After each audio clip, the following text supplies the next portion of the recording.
My name is Daniel Harris.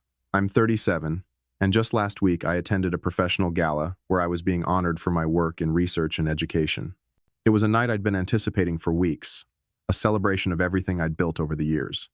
But as fate would have it, the moment I stepped into the restroom to take a breather, I came face to face with someone I hadn't seen in nearly 15 years, my mother. She was at the sink, reapplying her lipstick, looking every bit the part of the wealthy socialite she'd always been. For a moment, I thought maybe she wouldn't recognize me, but then her eyes flicked up to the mirror and landed on my reflection. Her hand froze mid-motion, and I saw her jaw tighten. "Daniel," she said, her voice cool and detached, like we'd just bumped into each other at a country club instead of a bathroom after 15 years of silence.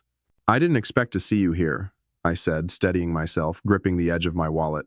"I could say the same," I replied, keeping my tone even. "What brings you here?" She turned to face me, her posture as rigid as ever. "Your father and I were invited, of course.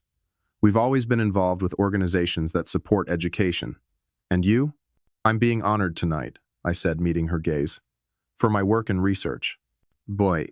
Her expression barely shifted, but I caught the faintest flicker of surprise in her eyes before she masked it. "I see," she said, turning back to the mirror. "Well, I suppose everyone finds their way eventually."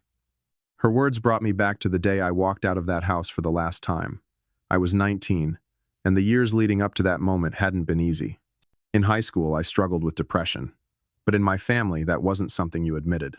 "What could you possibly be sad about?" My mother, Eleanor, had said once, her voice dripping with irritation when I tried to open up to her.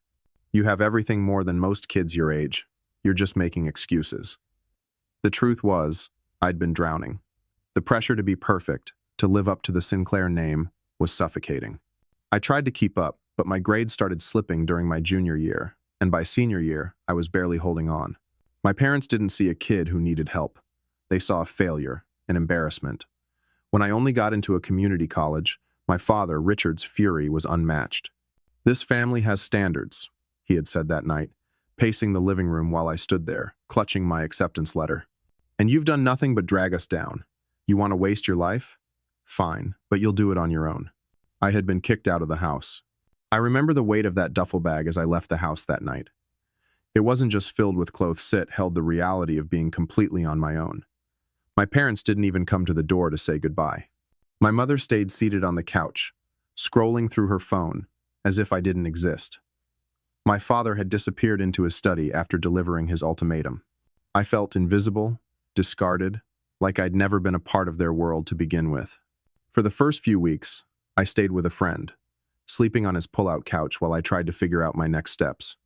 Community college wasn't glamorous, but it felt like the only thing I could control. I worked part-time at a diner to cover tuition and rent. When I finally scraped together enough to move into a tiny studio apartment, it was a grind balancing classes, work, and the overwhelming sense of failure that clung to me like a second skin. But something about being on my own, away from their constant judgment, gave me a flicker of hope. For the first time, I could breathe, even if the air felt thin. My first year at community college was a blur of late-night study sessions and endless shifts at the diner. I'd decided to study chemistry, partly because I genuinely enjoyed it, and partly because I wanted to prove to myself, and maybe even to them, that I could excel in something challenging. It wasn't easy.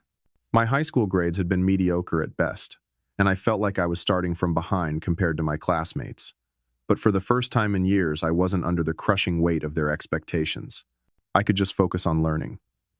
I still remember my first chemistry exam. I'd spent weeks preparing, going over every formula, every reaction, until I could practically recite them in my sleep. When the professor handed back the graded test, I was terrified to look, but there it was, a 92%. I nearly cried right there in the middle of the classroom. It wasn't perfect, but it was mine. I'd earned it. It felt like the first small step toward rebuilding myself after everything had fallen apart. Over the years, I evolved in ways I never expected. College wasn't easy, but I had learned how to work for what I wanted, and the more I gave, the more I saw myself grow. By the time I finished my associate's degree, I wasn't just a student anymore. I was someone who had learned how to fight for his place in the world. I transferred to a 4-year university, and while I still faced obstacles, I had learned how to push through them. The shy, insecure boy who barely got by in high school had become someone who could stand in front of a class, explain complex concepts, and hold his own. Chemistry, once a challenge, became my passion. I didn't just want to pass anymore. I wanted to excel, to prove that I wasn't the failure they thought I was. I worked part-time still, but I also started interning at local research labs, gaining experience that eventually led me to an opportunity I never imagined, becoming a lead researcher at a nonprofit focused on advancing science education. It wasn't just a job, it was my way of giving back, of creating a space where other kids, the ones who were told they weren't good enough, could find their way too. Graduating with my bachelor's degree was supposed to be a moment of triumph, but when it came time to celebrate, I realized something my parents hadn't even called. Not to congratulate me, not to ask about my plans. Nothing. My father, the owner of Sterling Agrochemicals, had more money than he knew what to do with. He and my mother lived in a mansion, threw extravagant parties, and rubbed elbows with politicians and CEOs. But for all their wealth, they'd never taken an interest in me unless it was to criticize. Even after I graduated with honors, after I'd worked my ass off to get where I was, I didn't exist in their world. I was a reminder of their failure, an inconvenient blemish on their perfect lives. It stung more than I wanted to admit. I had hoped, maybe foolishly, that they'd at least acknowledge the hard work I'd put in, but they didn't. It was as if I never mattered to them, and that realization hit harder than I cared to admit. The only family member who bothered to show up at my graduation ceremony was Aunt Clara. She was my mother's younger sister, the black sheep of the family. Clara had never cared much for my parents' rigid standards, and while they shunned her for being too eccentric, she was always kind to me. She was the one person who would call on my birthday, even when my parents pretended I didn't exist. When I saw her in the crowd, I felt a lump form in my throat. She waved at me excitedly from the back, and after the ceremony, I found her in the parking lot, waiting with a huge bouquet of flowers. "You did it, kid," she said, pulling me into a tight hug. "I'm so proud of you." It was a small comfort, but it was something. It wasn't the cold silence I'd gotten from my parents. Aunt Clara was the one who reminded me that family didn't have to mean perfection, that love could come from unexpected places. She didn't care that I hadn't followed the straight path they wanted for me. She cared that I had made it on my own, no matter the hurdles. A few months after graduation, I was wrapping up a research project at the university when one of my professors, Dr. Bennett, pulled me aside. He was an old-school chemist, the kind who had a passion for the periodic table like it was a work of art. He'd noticed my work ethic, my persistence despite everything I'd been through. "Daniel," he said, his voice low and thoughtful, "I've been in touch with some colleagues at Oxford University. They're offering a research opportunity in environmental chemistry, and I think you'd be a perfect fit." At first, I thought it was a joke. Oxford, of the most prestigious universities in the world? Me? But Dr. Bennett insisted. He told me that this wasn't just a job, it was a chance to make real contributions to the field, and that I deserved the opportunity. "Don't let fear hold you back, Daniel," he said. "You've proven yourself. Now it's time to take that next step." I applied, hesitantly at first, not fully believing it could happen. The application process was rigorous, and I wasn't sure I'd make the cut. But then, weeks later, I received an email. "We are pleased to inform you that you've been awarded a research grant for your proposed work in environmental chemistry at Oxford University." I moved to England, without telling Enya Nino, my parents, not any of my old friends. The only person who knew was Aunt Clara. I called her a few days before I left, and she was the one who encouraged me to go. "You've worked too hard to let anything hold you back," she said. "Do this for yourself, Daniel." She understood why I needed to disappear, why I needed to escape the shadows of my past and carve out a new future without anyone's expectations hanging over me. I asked Clara not to tell anyone else where I'd gone. I didn't want them to try and find me, didn't want the weight of their judgment pulling me back. So I left, boarding a plane to Oxford with nothing but a backpack, and the faint hope that this could be my chance to finally become the person I always dreamed of being. I settled into a small flat in Oxford and threw myself into my work. The first few weeks were tough: the language, the culture, the isolation. But the more I immersed myself in my research, the more I felt at home. I was working on projects that mattered, things that could make a real impact on the world. The chemistry I studied was no longer just about passing exams or proving myself to my parents, it was about changing the future. As the years passed, I completed my master's degree and then, driven by the momentum of my research, I applied for a PhD. The process was grueling, but I was determined. I had found my place at Oxford, and there was no turning back. After several years of sleepless nights and endless lab experiments, I earned my PhD, becoming a respected researcher in the field of environmental chemistry.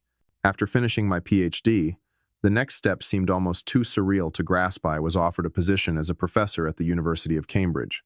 It felt like a dream I never dared to chase, not because I didn't think I deserved it, but because I never imagined I would be given the chance. I had worked so hard to get to this point, and yet the recognition still felt like it was happening to someone else. At Cambridge, I was able to teach and mentor the next generation of students, something I hadn't expected to find so fulfilling. The freedom to shape minds, to pass on the knowledge and passion I'd gained, was beyond anything I could have imagined back when I was struggling through community college. I had gone from being the boy who didn't belong to someone who could stand at the front of a classroom and be taken seriously. But there was still a piece of me that was always looking over my shoulder, wondering if anyone back home knew where I was, if anyone cared enough to find out. I hadn't heard from my parents since I left. No calls, no letters, no attempts to reach out. I wondered if they even thought about me. As my mother turned back to the mirror, adjusting her lipstick, I felt a familiar weight settle in my chest. Her words, "Everyone finds their way," eventually echoed in my head, and I couldn't help but wonder if she really believed it. I thought about all those years I spent trying to meet their expectations, all the ways they told me I wasn't good enough, the community college rejection, the years of silence, and the way they acted like I didn't exist once I walked out of their house. It felt like a lifetime ago, but standing there in that bathroom, the bitterness still stung. I had worked so hard to get to this point, leaving everything behind, moving to England, finishing my master's and PhD, becoming a professor at Cambridge. And yet, there she was, standing in front of me, acting like my entire journey had been some kind of afterthought. I had gone from being the failure they cast aside to someone who could now speak at international conferences, lead research, and mentor young minds. And for what? To stand here and have her offer me nothing more than a cold acknowledgement? As she left the bathroom, I watched her glide out of the door, back to the people she was comfortable with. I thought about the man I had become, the man who'd erased every trace of them from my life. I didn't need their approval anymore. I'd built a life on my own terms, and even though they would never understand, that was enough. The gala ceremony began shortly after my mother disappeared into the crowd. I took a deep breath, trying to shake off the weight of that encounter.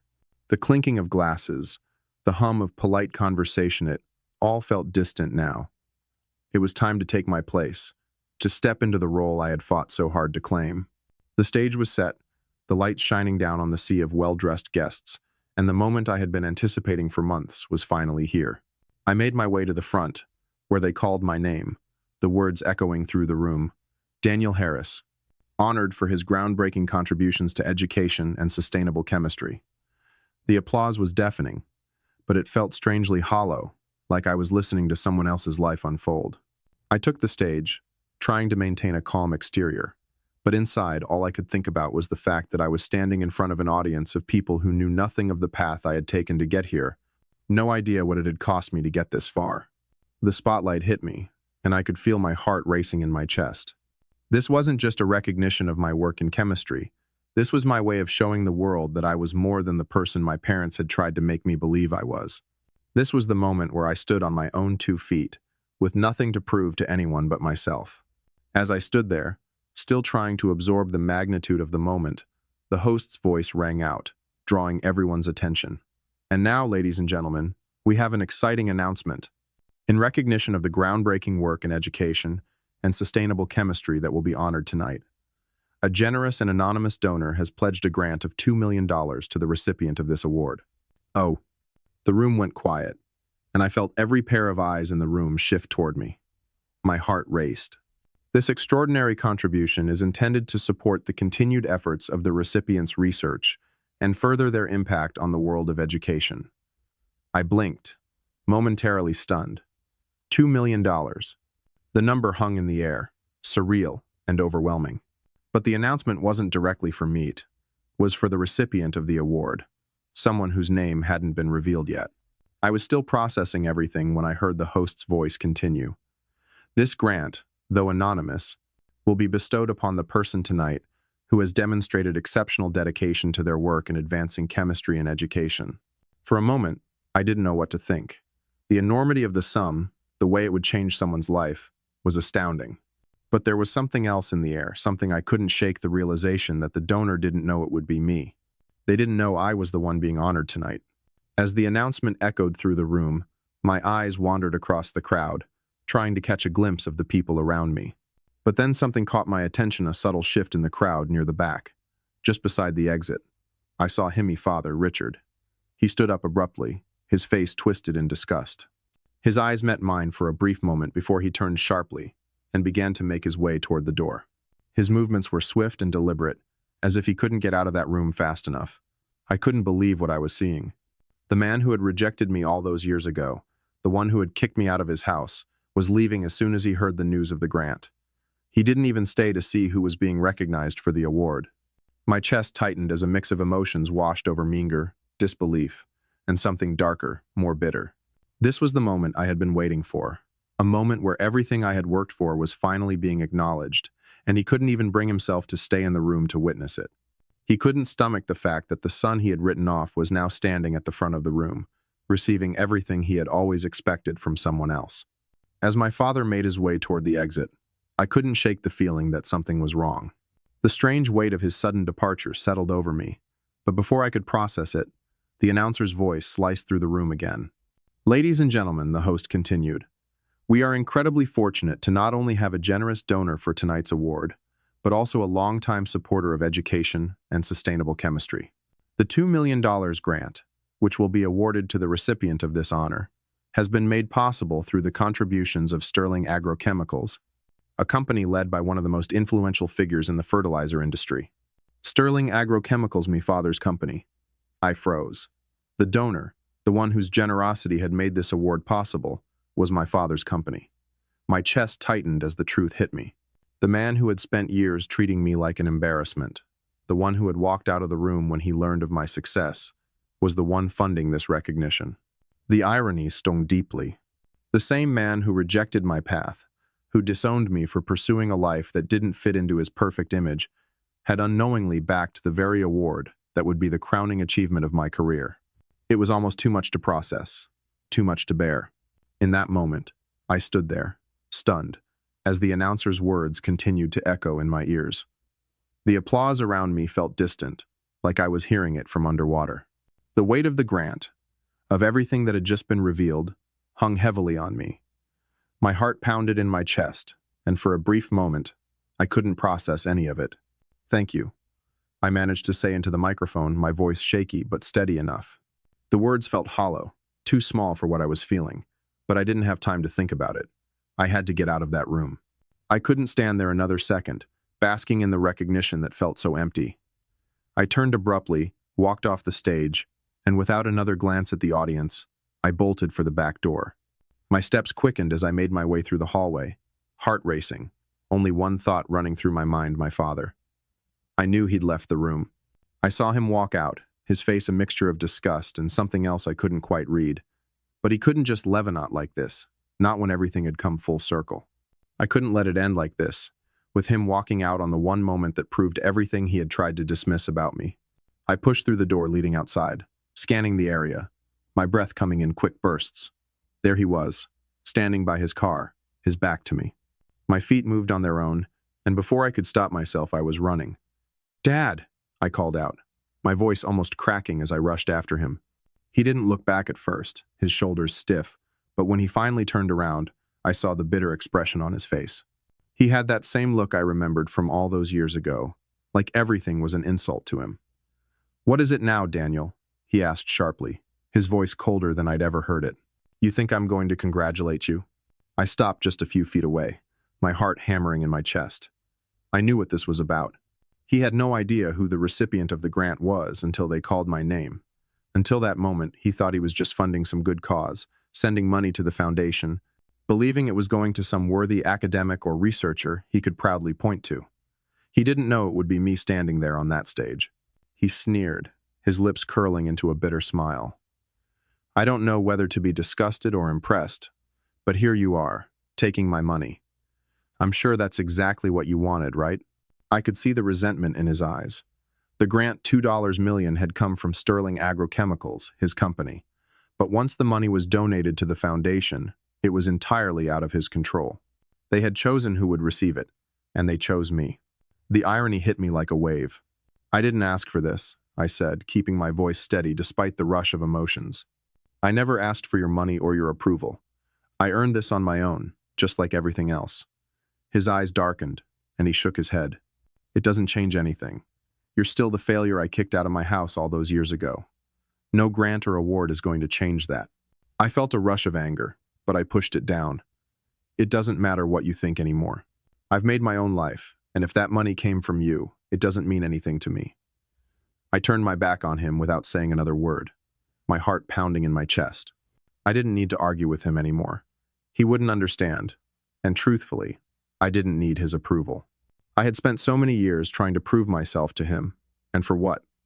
To be here, at this moment, with everything I had worked for, only for him to stand there, bitter and resentful of my success. It wasn't worth my time. The next day, I made a decision. I had spent the night thinking about what the $2 million grant meant. At first, it had felt like a victory, a vindication, but by morning, that feeling had faded. It wasn't my victory. It was just another reminder of everything I had escaped. The money, tied to his company, was never going to erase the years of pain and rejection. It wasn't going to heal the part of me that he had broken when he kicked me out of the house all those years ago. So I donated the entire Sumivri last cent of it. I didn't want it, not from him, not with the strings that came attached to it. Instead, I directed it toward funding scholarships for underprivileged students who had been overlooked, underestimated, and written off. I wanted to give them the chance to build something for themselves, without being crushed under the weight of expectations that didn't belong to them.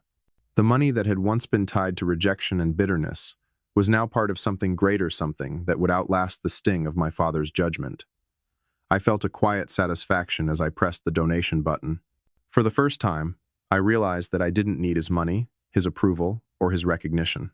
I had built my own legacy, one that would live on far beyond the walls of that gala.